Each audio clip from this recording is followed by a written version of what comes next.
Elle se préparait pour la réunion comme si elle allait se marier. Au début, j'ai cru que c'était juste de la nostalgie. Un petit voyage dans le passé, sans danger. Mais en l'observant, ça devenait impossible à ignorer. Il y avait un hic. Cette obsession soudaine pour son apparence. Les coups de fil tard le soir chuchotaient. La façon dont elle s'accrochait à cet événement comme à une grande retrouvaille avec son passé mais moi, j'en étais exclu. Puis, à la réunion, elle a disparu. Et tout s'est mis en place. Elle me trompait. Pas juste une petite aventure où elle me trompait sans aucun scrupule. Je n'ai pas fait de scène. Je ne l'ai pas poursuivi comme un pauvre type pathétique. Je suis simplement parti au calme, déterminé, avec un plan.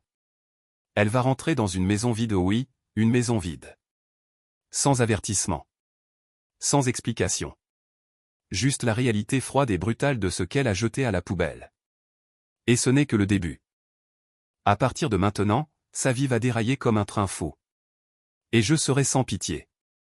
Mais ne nous emballons pas dans cette histoire. Revenons au commencement. J'ai toujours cru que les anniversaires de mariage étaient sacrés. Ce n'était pas juste une date sur le calendrier, c'était des jalons, la preuve que deux personnes construisaient une vie ensemble. Et 5 ans? Ça méritait d'être fêté. Alors j'avais tout prévu. Un dîner romantique, une lettre manuscrite, un week-end en amoureux au tout pour montrer à Camille à quel point elle comptait pour moi. Je voulais que ce soit inoubliable. Mais Camille? Elle avait d'autres priorités. Pendant des semaines, elle n'a parlé que de sa réunion de lycée. Elle passait des heures à envoyer des messages à d'anciens camarades, à se remémorer des souvenirs, à parler sans arrêt de gens dont je n'avais jamais entendu parler. Elle me remarquait à peine quand j'étais assis juste à côté. Ça a commencé doucement. Une remarque anodine par-ci, un peu trop d'excitation par-là. Puis ça a tout envahi. Chaque conversation, chaque petit moment entre nous, elle le ramenait à cette réunion. Au début, j'en ai ri. Peut-être que c'était juste un truc sympa pour elle, une pause dans la routine. Mais ensuite, le changement s'est produit. Elle a arrêté de me demander comment s'était passée ma journée. Elle a complètement oublié notre anniversaire de mariage. Elle passait plus de temps sur son téléphone qu'avec moi. Un soir, j'ai essayé d'aborder le sujet juste pour voir si elle s'en souvenait. Camille, tu as pensé à ce qu'on pourrait faire pour nos 5 ans? Elle a à peine levé les yeux de son écran. Oh, Greg, je t'ai dit on fêtera ça plus tard, a-t-elle répondu avec un petit rire. On a encore plein d'anniversaires devant nous. Puis elle a continué de scroller, souriant à quelque chose sur son écran. Comme si je n'existais pas. J'ai senti le décalage à cet instant précis, la distance. Elle n'était pas juste distraite. Elle s'en fichait. J'ai forcé un sourire, hoché la tête comme si ces mots ne m'avaient pas transpercé. Je voulais croire qu'elle avait raison. Je voulais croire que notre mariage comptait encore pour elle. Mais au fond, je le savais. Je n'étais juste pas prêt à l'admettre. Pendant les semaines suivantes, je me suis dit que je réagissais trop fort. Je la regardais tourner devant le miroir dans sa nouvelle robe, me demander si ça la rajeunissait. Je la regardais essayer 3 paires d'escarpins différents, hésitant sur celle qui allongeait le plus ses jambes. Je la regardais, et je me disais, elle est juste excitée. C'est tout. Mais l'excitation n'explique pas la distance. L'excitation ne pousse pas quelqu'un à s'éloigner de son propre mari. Et l'excitation ne fait certainement pas oublier son propre anniversaire de mariage. Pourtant, j'ai gardé le silence. Parce que c'est ce que fait un bon mari, non? Il fait confiance à sa femme. Il ne la questionne pas quand elle passe soudain des heures sur son téléphone à écrire à des gens qu'elle n'a pas vus depuis plus de 10 ans. Il ne se laisse pas atteindre quand elle sourit plus à son écran qu'à lui. Et il ne s'énerve surtout pas quand elle parle de son ex du lycée comme s'il était une légende. Non. Un bon mari est censé croire en son mariage. Alors je l'ai fait. Jusqu'à ce que je ne puisse plus. Le soir de la réunion, elle s'est préparée avec plus de soin que je ne lui avais vu depuis des années. Cheveux impeccables. Maquillage parfait. Robe qui épousait ses formes comme si elle s'habillait pour autre chose que de la nostalgie. Elle était magnifique. Elle était heureuse. Et ça n'avait rien à voir avec moi. J'aurais dû dire quelque chose à ce moment-là. J'aurais dû la prendre par les épaules et la forcer à me regarder, à se souvenir qu'on était un couple, que cette soirée n'était pas seulement la sienne où elle était aussi la nôtre. Mais je ne l'ai pas fait. À la place, j'ai fait ce que j'avais toujours fait. J'ai souri. Je lui ai dit qu'elle était sublime. Je l'ai laissé prendre les devants. Et je suis monté en voiture avec elle, direction une soirée qui allait tout changer. J'aurais jamais dû venir à cette foutue réunion. Je ne sais pas ce que j'espérais. Peut-être un peu de reconnaissance? Un moment où Camille m'aurait vraiment vu, où elle aurait admis que j'étais là, à ses côtés, en tant que mari. Peut-être, juste peut-être, qu'elle aurait compris que cette soirée n'était pas seulement pour revivre son passé, c'était aussi pour la vie qu'on avait construite ensemble. Mais j'avais tort. Dès qu'on a franchi la porte, j'ai disparu. Camille s'est illuminée comme un sapin de Noël, sourire et rire à gogo, jetant ses bras autour de gens qu'elle n'avait pas vus depuis des années. Peu importe que j'étais juste à côté d'elle, peu importe que c'était moi qui l'avais conduite ici, que j'étais son mari. J'étais invisible. Elle me traînait de groupe en groupe, me présentait à peine avant de plonger dans une autre anecdote du lycée. Oh mon Dieu, vous vous souvenez de cette fois en cours de maths avec Madame Dubois? Vous savez ce qu'est devenue Sophie? Elle est partie à Bordeaux. Waouh, tu n'as pas changé du tout. Et ça continuait.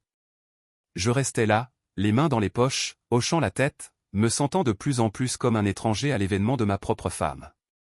J'ai essayé de participer. Vraiment. J'ai souri, ri au bon moment, serré des mains à des inconnus qui se fichaient de savoir qui j'étais. Mais quoi que je fasse, je n'appartenais pas à ce monde. Je n'appartenais pas à son monde. Camille ne s'en rendait même pas compte. Elle était trop occupée à tout absorber, à se gorger d'attention. Et puis est arrivé Thomas. J'aurais dû savoir que la soirée allait basculer dès que j'ai entendu son nom. Oh mon Dieu! Thomas?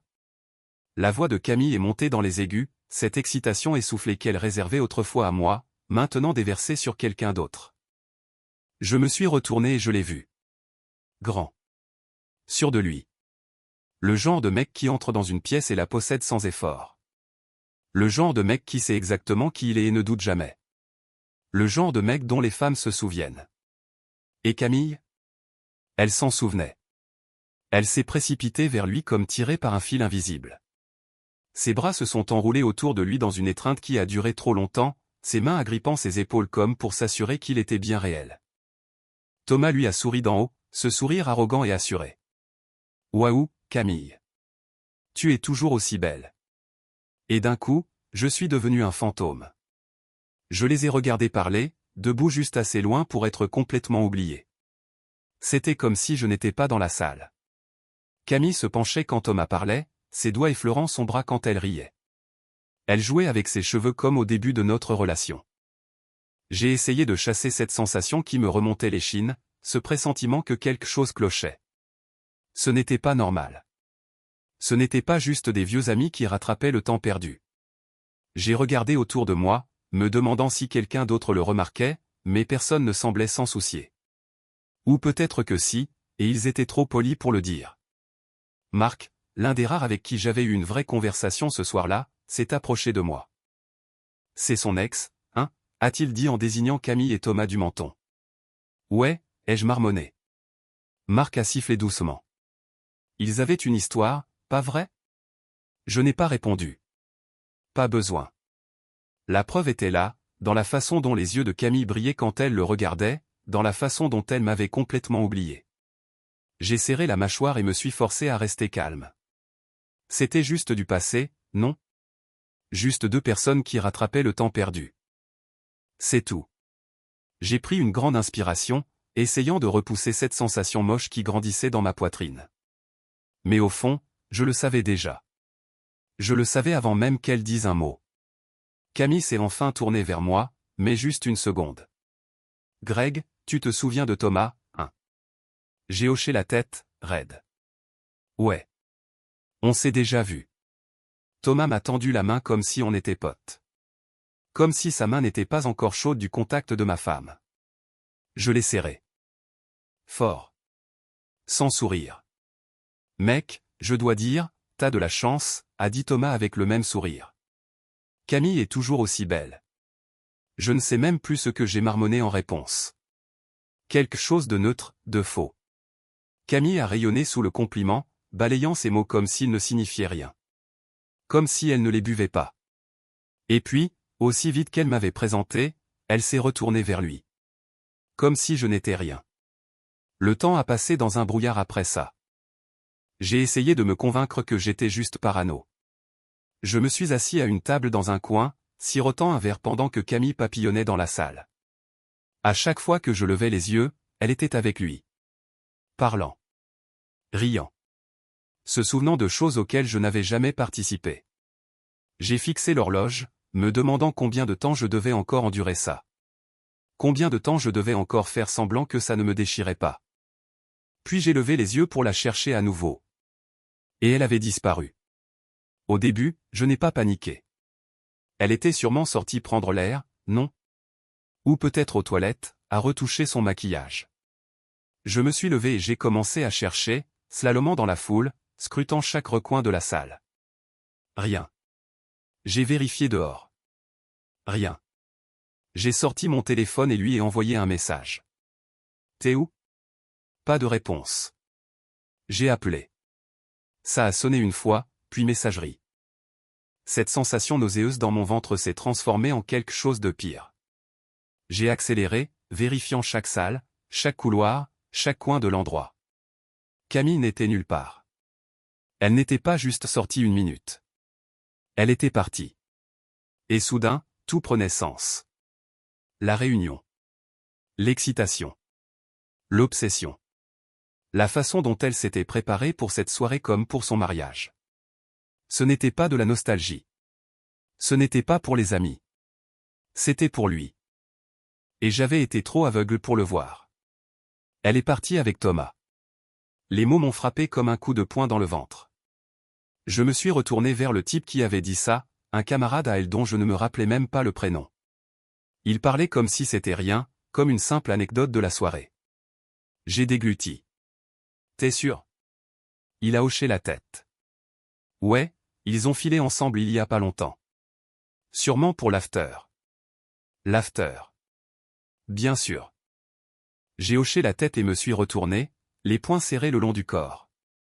Je n'avais pas besoin de demander où c'était. Camille en avait parlé pendant des semaines, un bar en centre-ville qui avait loué une salle privée pour le groupe de la Réunion. J'aurais dû partir tout de suite. Monter dans la voiture, rentrer à la maison, la laisser se perdre dans le passé qu'elle chassait. Mais je devais le voir. Je devais savoir jusqu'où elle était prête à aller. Le bar était bondé, des corps qui bougeaient sous des néons tamisés, la musique qui cognait si fort que je la sentais dans ma poitrine. Je me suis frayé un chemin à l'intérieur, balayant la foule du regard. Puis je l'ai vue. En plein milieu de la piste de danse. Camille. Ses bras enroulés autour de lui.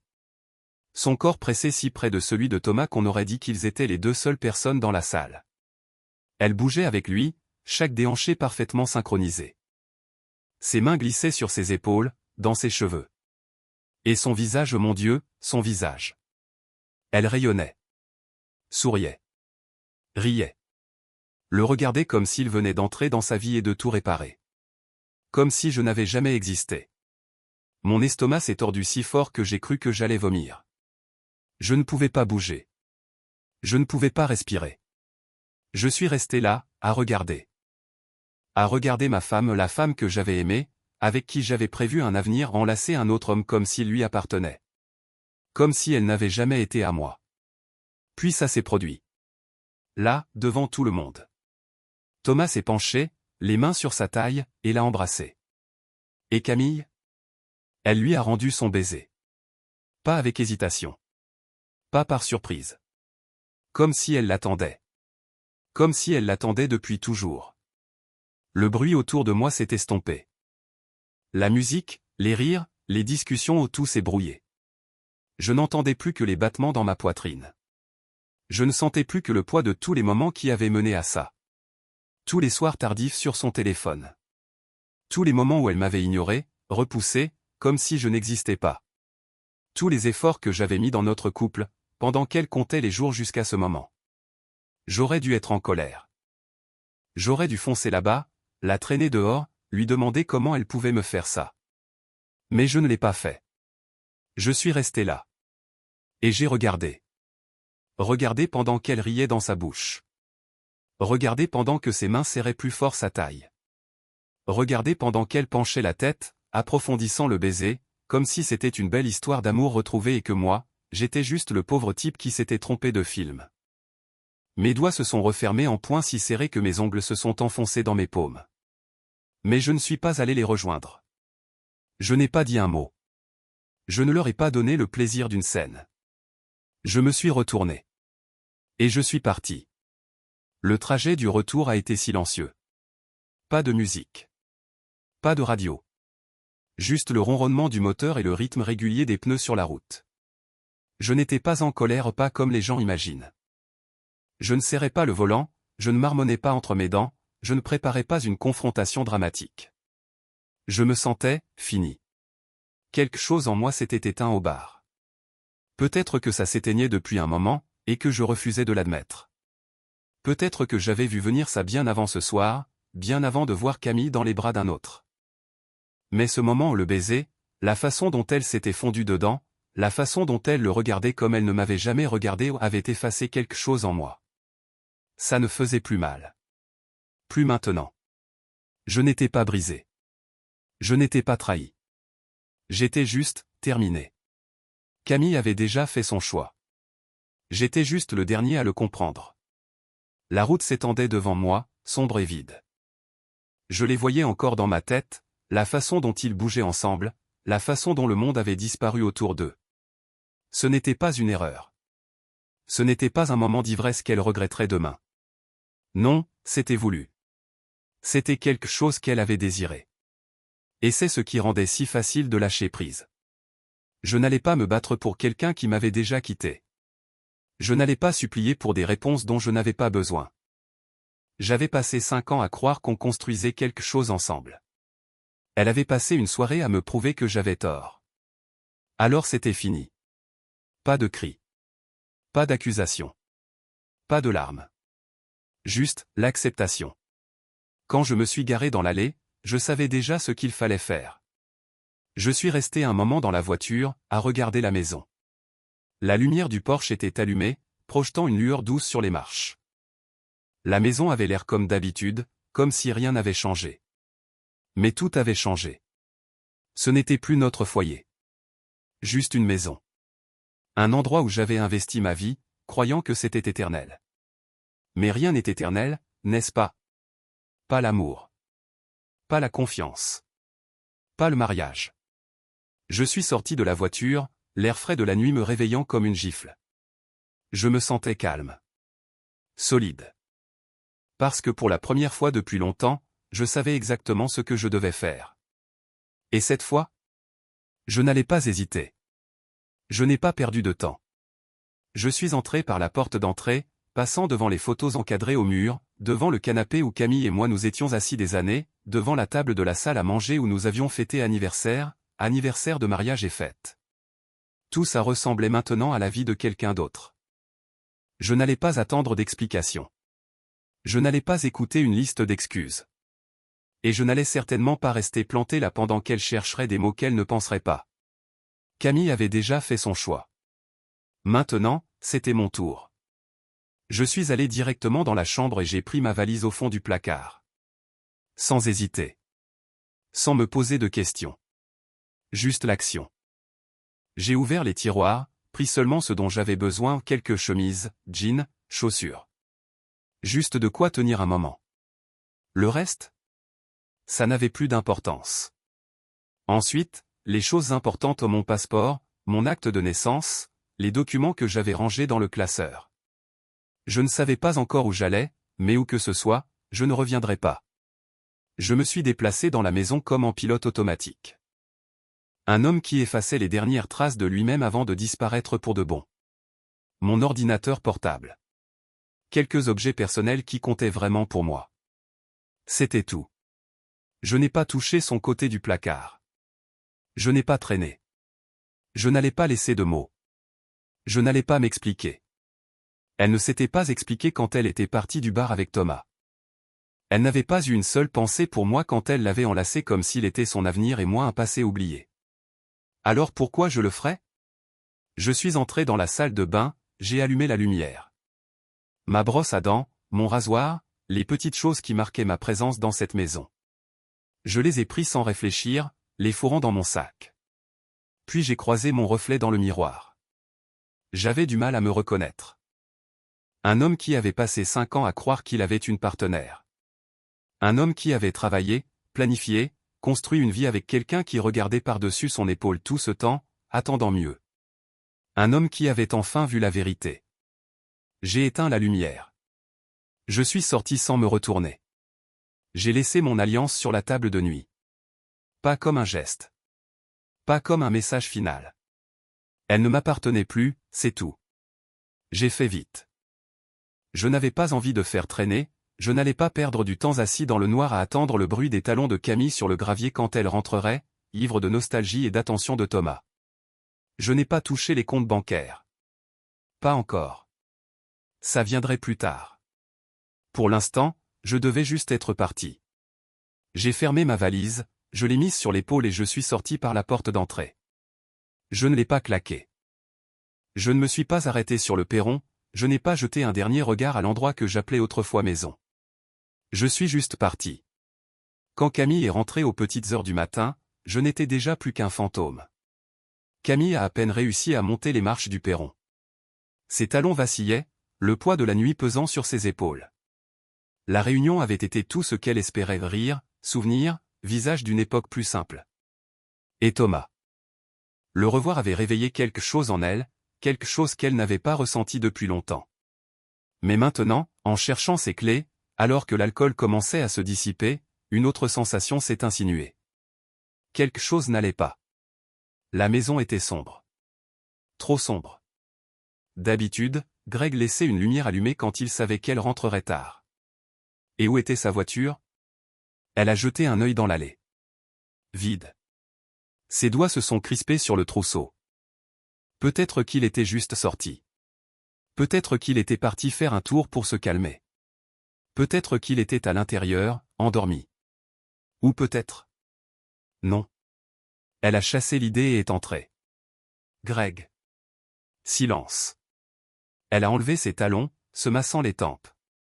Sa tête cognait, une douleur sourde d'un verre de trop. Greg, a-t-elle appelé plus doucement? Rien. Elle est allée dans la cuisine, s'attendant à le trouver assis à la table, l'attendant. Peut-être énervé, peut-être blessé, mais là. Mais la cuisine était vide. Toute la maison semblait vide. Elle a pris son téléphone et lui a envoyé un message rapide. T'es où? Pas de réponse. Elle a appelé. Ça a sonné une fois, puis messagerie. Son estomac s'est noué. Quelque chose n'allait pas. Elle s'est dirigée vers la chambre, a allumé la lumière. Puis elle s'est figée. La porte du placard était ouverte. Et la moitié était vide. Son souffle s'est bloqué dans sa gorge alors qu'elle s'avançait, les doigts agrippés au bord de la porte comme si ça pouvait empêcher le monde de basculer. Ses chemises. Ses jeans. Parti. Elle a ouvert le tiroir de sa commode. Vide. Elle s'est tournée vers la salle de bain, poussant la porte. Sa brosse à dents en partie. Son rasoir en partie. Son parfum, l'odeur qui flottait toujours après qu'il se préparait le matin en partie. Son pouls battait dans ses oreilles. Ce n'était pas juste Greg qui était en colère. Ce n'était pas juste lui qui avait besoin d'espace. C'était autre chose. Ses mains tremblaient quand elle l'a rappelé. Messagerie. Cette fois, elle a laissé un message. Greg, s'il te plaît rappelle-moi. Je sais pas ce qui se passe, mais je m'inquiète. Juste, appelle-moi, d'accord? Elle a raccroché et s'est assise au bord du lit, les doigts crispés sur les draps. Elle s'est dit qu'il reviendrait demain matin. Que ce n'était pas ce que ça semblait être. Mais au fond, elle le savait déjà. Le lendemain, elle a rappelé. Et encore. Elle a envoyé des messages. Rien. Au bout du 3e jour, l'inquiétude s'était transformée en panique. Elle était assise sur le canapé, fixant son téléphone, attendant qu'il sonne. Son esprit tournait en boucle avec des excuses. Peut-être qu'il était chez un ami. Peut-être qu'il essayait de lui donner une leçon. Peut-être. Son souffle s'est coupé quand une autre idée s'est insinuée. Peut-être qu'il était parti pour de bon. Ses paumes étaient moites quand elle a ouvert son ordinateur et s'est connectée au compte bancaire. Son cœur cognait quand l'écran s'est chargé. Le nom de Greg supprimé. Son argent en partie. Elle a rafraîchi la page, comme si ça pouvait changer les chiffres qui la regardaient. Mais non. La réalité l'a frappé comme un train. Il ne reviendrait pas. Son téléphone lui a échappé des mains, tombant sur le sol avec un bruit sourd. Pour la première fois depuis longtemps, elle s'est sentie complètement seule. Mon nouvel appartement était petit. Juste un 2 pièces avec des murs blancs et un canapé qui avait connu de meilleurs jours. Mais c'était le mien. Pas de placard partagé, pas de photos de mariage encadrées qui me fixaient. Pas de souvenir d'une vie déjà en ruine. J'avais tout laissé derrière. Maintenant, il était temps de rendre ça officiel. Le cabinet de l'avocat était calme, le genre d'endroit où les gens viennent mettre fin à des choses. Je me suis assis en face d'un homme nommé Laurent, un type qui avait l'air d'avoir tout vu au divorce compliqué, bataille pour la garde, couple qui se disputait des meubles comme si ça avait de l'importance. Mais il n'y aurait rien de tout ça ici. Ce n'était pas une bagarre. C'était juste moi, qui partais. Laurent a parcouru mes documents, hochant la tête en tournant les pages. Vous faites ça proprement, a-t-il dit. Pas de dispute sur les biens, pas de conflit financier. Ça ira vite. C'est le but, ai-je répondu. Je n'étais pas là pour faire traîner. Je n'étais pas là pour la faire souffrir. Je voulais juste en finir. Les finances étaient simples. J'avais déjà retiré mon argent des comptes communs, enlevé mon nom de tout ce qui comptait. Camille garderait la maison, je n'en voulais pas.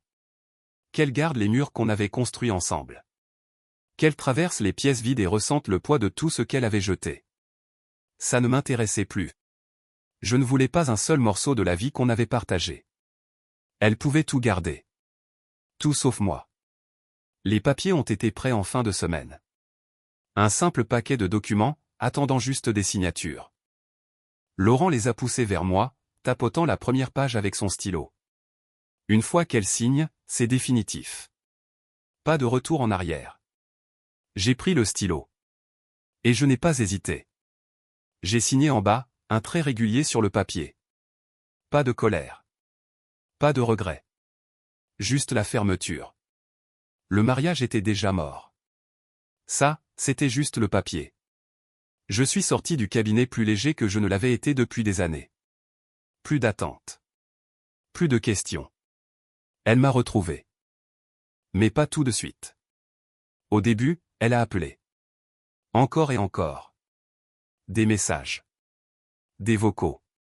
Des textos désespérés qui ont commencé sur un ton agacé, « Greg, rentre.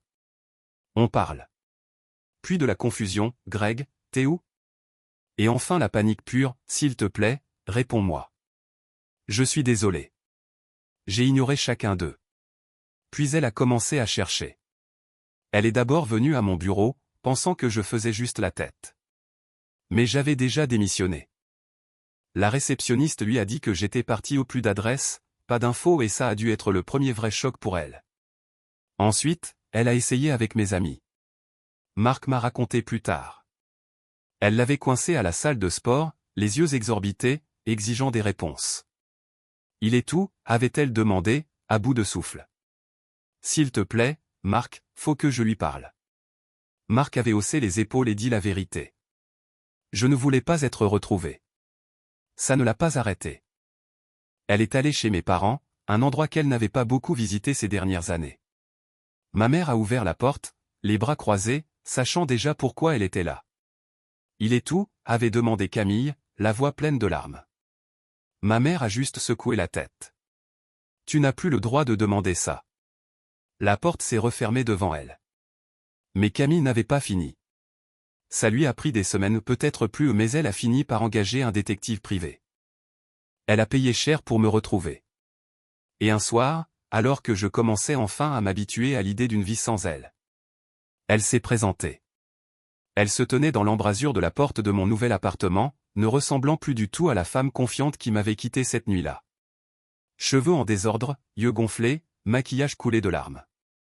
Elle avait pleuré pour moi. Dommage, c'était trop tard.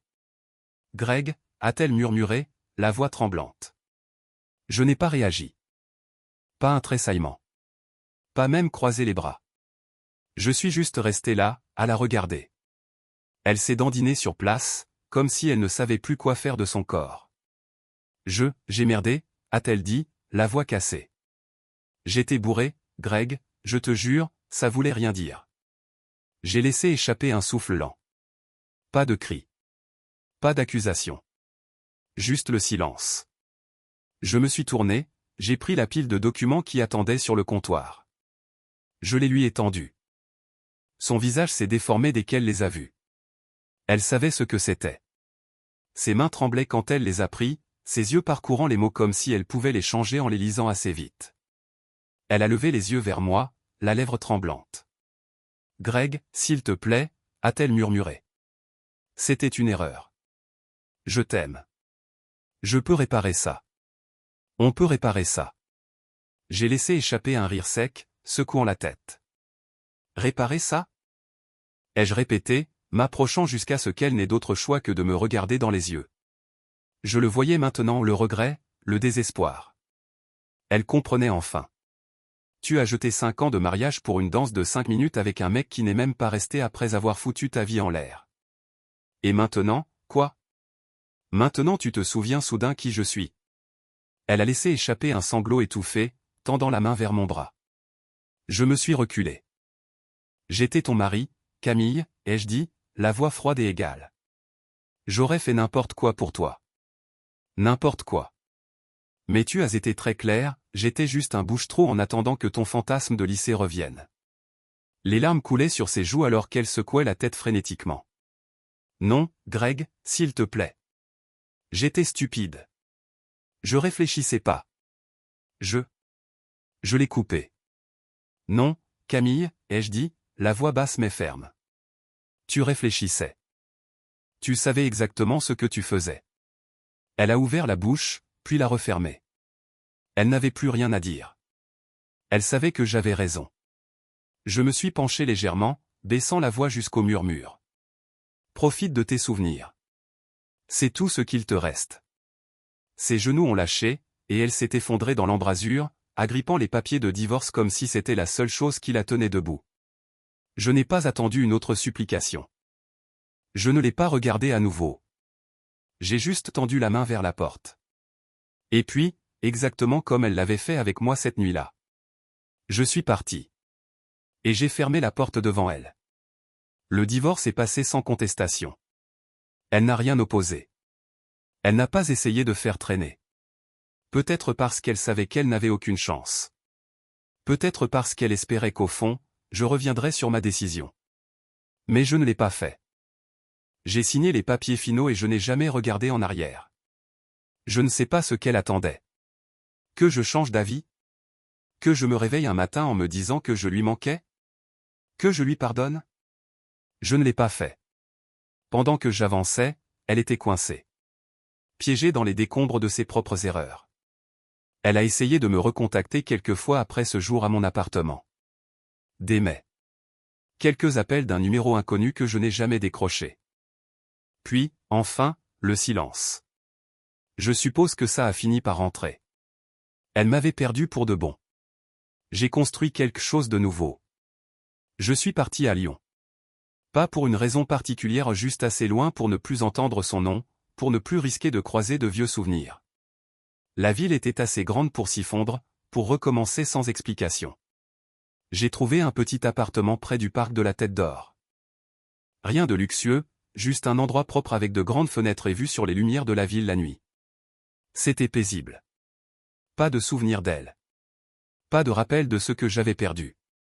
Juste moi, qui avançais. Et ça faisait du bien. Plus besoin de marcher sur des œufs. Plus besoin de se demander si j'étais assez. Juste la paix. Camille, par contre? J'entendais des choses. De petites nouvelles par d'anciens amis.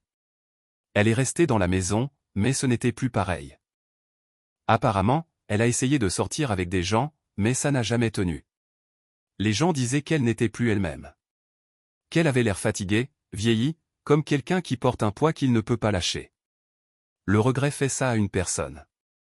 Une erreur. Une seule décision stupide et égoïste. Et maintenant, elle devait vivre avec. Mais moi? J'ai avancé. Et je n'ai jamais regardé en arrière. Partagez votre avis dans les commentaires, pensez-vous que le héros aurait dû lui parler lors de la réunion des anciens élèves ou que son départ était la meilleure vengeance? Si vous avez aimé cette histoire, abonnez-vous à la chaîne et likez-la.